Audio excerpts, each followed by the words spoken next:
Hey guys, this is Mel, and I'm back to talk about Arrow, this time episode 402, titled The Candidate, which aired Wednesday, October 14th, 2015.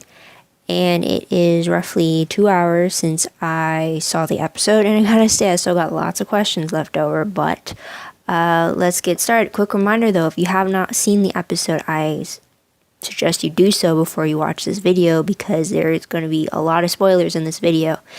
And again, I'd hate for my thoughts and opinions ruin your experience of watching the episode for yourself. So if you haven't watched it already, pause this video, go watch the episode, then come right back to see what I thought about the episode or what I picked up on it. Maybe we have similar views, or maybe you picked up on something that I didn't, or vice versa. So with that said, let me get my 10-minute timer to start. And let's begin. So first things first, what did we learn that's new this episode? One, we got to meet Curtis Holt, who Felicity meets on her first day back to Palmer Tech. And Curtis Holt, as comic book fans will know, is supposed to be Mr. Terrific. So we learned quite a bit in his little introduction to Felicity, and he is actually helping her fire people despite her better judgment when she doesn't want to.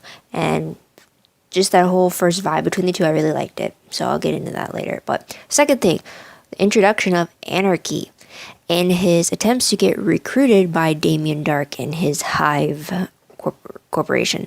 So there's that. There's definitely a big contrast between Anarchy and then the control that comes with being Damien Dark. So there's that. Third thing, in flashback, Oliver has got a haircut that is probably the same as his present day haircut. And flashback, Oliver has to infiltrate this group back on the island. And this infiltration mission resembles that of what he did at the end of season 3 last year with the League of Assassins.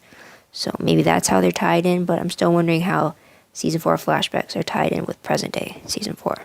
So fourth thing, Diggle confides in Laurel about his search for answers on Hive, and we learn that Oliver and Felicity are unaware of this 2-year-long search that Diggle's been doing, which I thought was surprising. Next thing, Thea and the Lazarus Pit are brought up, and it's very clear that Thea has gone over the deep end in more ways than one. So I'm very glad to see that come up. And tying with that, we later learn that Laurel wants to take Sarah to Nanda Parbat and have her resurrected like Thea essentially did. I guess no one really told Laurel that Thea technically died when Roz attacked her. So, on to the most shocking moment of the episode I found was that Oliver is going to run for mayor. And I find this shocking because of how right all the other fans were, because I think it was after season 2 finished, there were so many fan fictions out there that had Oliver running for mayor after the death of his mother to kind of honor her memory and to kind of fix what the undertaking had done in that sense. So it's shocking to see it happen a year later than all the fans have written about, and it's just exciting to see that Oliver running for mayor is now become canon for the show. So I just thought that was a nice shocker and a nice little bit of new news for us. So there's that. Next thing, what are my top 3 favorite moments of the episode? Number 1 has to be the Oliver and Thea fight scenes, the Green Arrow and Speedy fight scenes, whether that is between one another when Oliver was trying to show Thea that there is a difference between using moves to disarm someone and then using moves to permanently cripple them, which is what Thea was doing. And then there was the fight scene between Oliver and Thea against Anarchy, where it was Oliver and Anarchy for a time being, and then it was Thea and Anarchy for a time being. And I just thought the two different fight styles between the two queens, and then them working together, and then them fighting against each other was just really great, and just the fight choreography was just fantastic.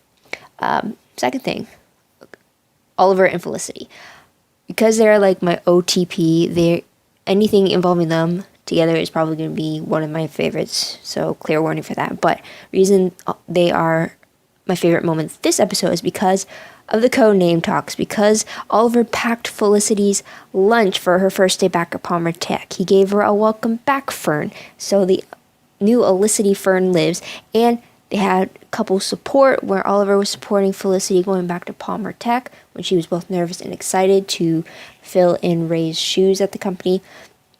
And then kind of when Oliver announced that he wanted to be mayor, or then how they both were thinking back on whether them coming to the city was a good idea, but they both supported the fact that this was a good decision for them. And despite it being hard at the moment, nothing worth having is easy to get, or something along those lines. And also the little kisses between them. It's just, I really love the open affection between them.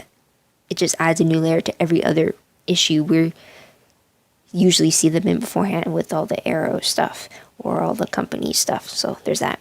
Third thing, the new relationship between Felicity and Curtis Holt. I really like the dynamic between them.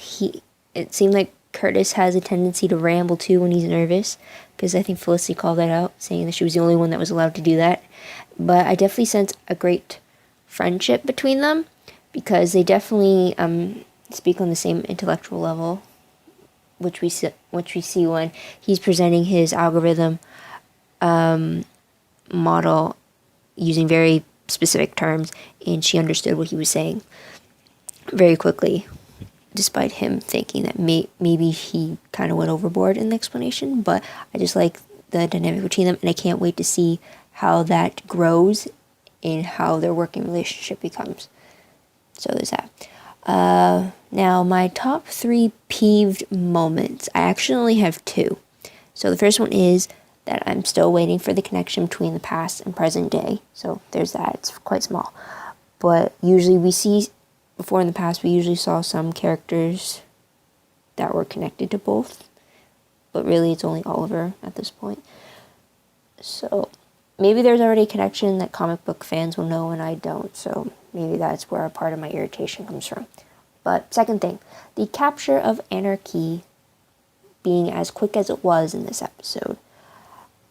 It kind of irritated me, but yet his escape at the end has me thinking back to the enemy, the Count, with the whole Vertigo thing, where he was captured, and then he escaped, and then he was captured again, and then he escaped again. It's like that whole repeated thing with him. So I'm thinking Anarchy may follow those footsteps, because they build up so much around the introduction of Anarchy. It seemed a little off-putting that they'd introduce him in the one episode, and then in the same episode he would have been captured, or he would have been out of the picture already. But I guess with his escape at the end, it definitely means we're going to see more of him. Don't know when though, but I think we're definitely going to see a little burned up version of Anarchy, courtesy of Speedy. So there's that. So what reminder will I have for this episode, aside from Olicity, especially the whole packed lunch needing a code name type of thing? Oliver running for mayor is definitely going to be a highlight for sure. Also, I guess it was interesting to see some of Moira's old friends coming to visit Oliver and Thea, even though I think that should have happened more towards the time that Moira was killed. But the daughter, Madison Danforth, actually, I recognize the actress from a vampire movie that I saw on Lifetime a while ago. I think Forever 16 or something like that. It's basically a vampire named Raven that's basically found out and pulled in to go undercover for the police force. So I believe it's Forever 16, but that's where I recognize her from. So anyways, let's get on to random questions. It looks like I have quite a few. So first one, after everything associated with Oliver in the media lately, like him being accused of being the Arrow, his mom's connection to the undertaking, the downfall of Queen Consolidated, all that jazz, how does Oliver think the city will react to him running for mayor? Is that really a good idea for Oliver to make, even though it comes from a good place for him as to why he wants to run? He wants to provide hope to the people of the city when with a face than opposed to providing that from behind a mask. And also, won't running for mayor put Oliver in more of a spotlight than being a queen puts him? And if he's in the spotlight, how is he going to hide that he's the Green Arrow? I mean, before he could pull out the fact that he was in two places at once because Diggle wore the Arrow suit, but how is he going to pull that off now? So there's that. Next question. If Laurel is seeing Thea reacting badly to being in the Lazarus pit, then why does she want to put Sarah through that? We know she does because of the promos for Legends of Tomorrow, the spinoff releasing in 2016. But why would Laura want to put her sister through that? Because if the timeline's correct, essentially, since Sarah died in episode 302, it's technically been a year since Sarah was killed. So, why choose to do it now? There goes my timer. Hold on. Okay, we're so close to ending too. I always do that. And anyways, in a way, isn't putting Sarah in the Lazarus pit, after a year of being dead, a selfish move to make for Laurel? Because I'm assuming with the life that Sarah has been leading for the past 5, 6, 7 years of her life, she was broken. So for Sarah, I would think that death would have been a way for her to find peace. But if Laurel's going to be yanking her out of it by resurrecting her, and not only that, putting a twisted spin on her resurrected soul, then isn't that just going to increase Sarah's suffering in a way? I don't know. But I would love to see Sarah returned. I really loved her character. It just seems like a selfish move. But then again, I'm familiar with that kind of move, not only with Oliver and Thea, but also with the Winchesters back on Supernatural. So, kind of gotta love that sibling love right there, willing to bring you back from the dead like that. So anyways, next question. Still wondering why Damien Darhk wants to control Star City. I mean, what's so special about Star City? In the sense that you'd want to take control of it like this, and then destroy it only to be rebuilt it again. So, there's that. Any more questions? Nope. None come to mind. I'm good. So let's go to predictions. 1, Sarah's resurrection for the Lazarus pit. I believe that's happening next week. 2, Oliver's mayoral campaign. And if he does that, I'm thinking there's going to be a struggle for Oliver with the balance between his life in public and then with his Green Arrow secret, trying to balance those out while also balancing out his relationship with Felicity as well. So being tugged on 3 different ropes right there. Next prediction, Diggle will have to bring Oliver and Felicity into his search for Hive answers. I think at some point he's going to have to do that. Next is Thea's side effects to the Lazarus pit will get worse. Definitely will. And I believe Anarchy, like I said before, will return, but I don't know when. So there's that. And that is all I have to say about Arrow 402. What did you guys think? Is there stuff that you liked about it, stuff you didn't like, stuff you're hoping for that didn't happen yet? Leave a comment down below. If you have any answers at all to any questions I pose, leave them in the comments below in case they are in the comic books and I don't know about it yet. Love to hear about it. Love to even hear your own thoughts, observations, or even little predictions of your own that you have. Love to see if we're on the same wavelength, or if I missed something.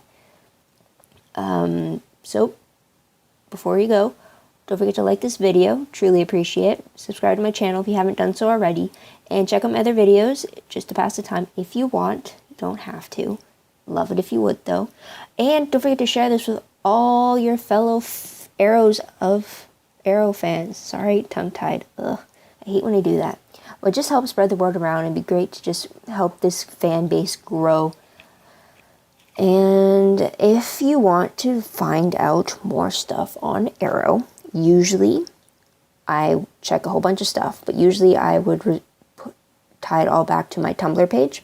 So I'll put the link down to Arrow 402's Tumblr page in the description box below. I'll also put the tag to the Arrow master list for my Tumblr down in the description box. There you'll find any promos, any episode synopses, any photos released, any quotes that I pick up from the episode. Those will be posted after the episode, obviously, and then any GIFs that come across my Tumblr, I'm most likely going to reblog, especially if they have the dialogue in them. So if you want all that, check out my Tumblr page. And that is all. So until next week, everybody, this is Mel, wishing you all a fantastic day wherever you are. Bye-bye for now.